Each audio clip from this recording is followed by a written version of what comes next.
It is probably the greatest story ever told. It's found in the Bible. It's in Luke chapter 15, and it's called the story of the Prodigal Son. It's a story of a young Jewish boy who, at a certain age, decided he wanted no more of life with his father. He demanded his inheritance, which in that culture was equal to saying to his father, "I wish you were dead." Now, the father should have excommunicated him right away, but he didn't do it. In fact, he gave him a third of his property. The son cashed the property out, went to a foreign country, and wasted all of it in wild living. When he ran out of money, he ran out of friends, he ran out of luck.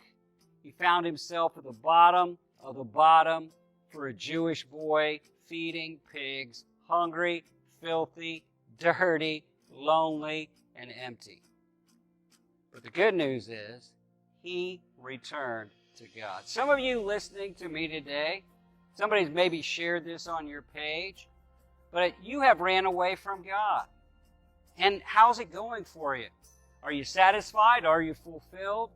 Today we want to look at this prodigal and see 4 steps necessary to return to God. And I want you to know you can come back to God.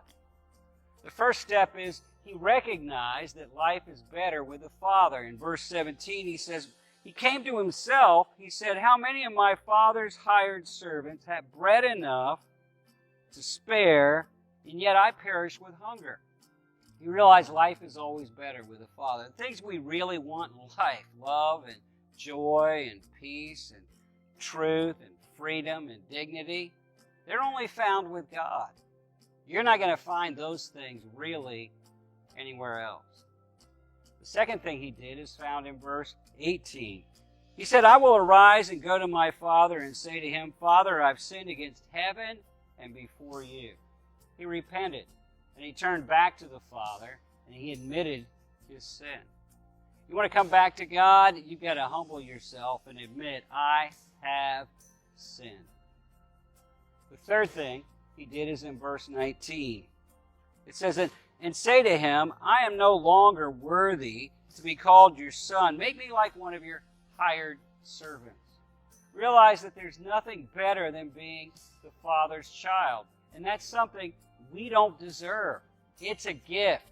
It's a privilege that is given and not earned. He realized when he was away from the Father all that he was missing when he was at home with the Father.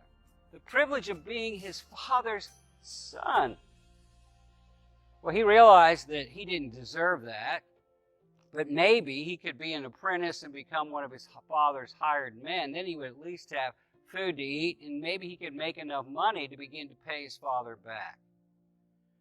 The fourth step in returning to God is responding by returning to the Father. Not just go through this process, but it says, "And he arose and came to his father." There's a point where you've got to act. You got to get back to church. You got to get on your knees. You got to cry out to God. You got to come back to God. Some of you have wandered from God. Maybe you're still in church, but your heart has wandered from God. Today is your wake-up call. Come to your senses. God's arms are open wide to receive you. Today is the day to come back to the Father. This is Dave Early, and if you like this type of practical, simple, clear Bible teaching, we do this every day. These videos are available every day on Facebook and YouTube. Like our page on Facebook, follow us every day, subscribe to our YouTube channel. We want to help you be a person where God makes a difference in your life and you make a difference in somebody else's.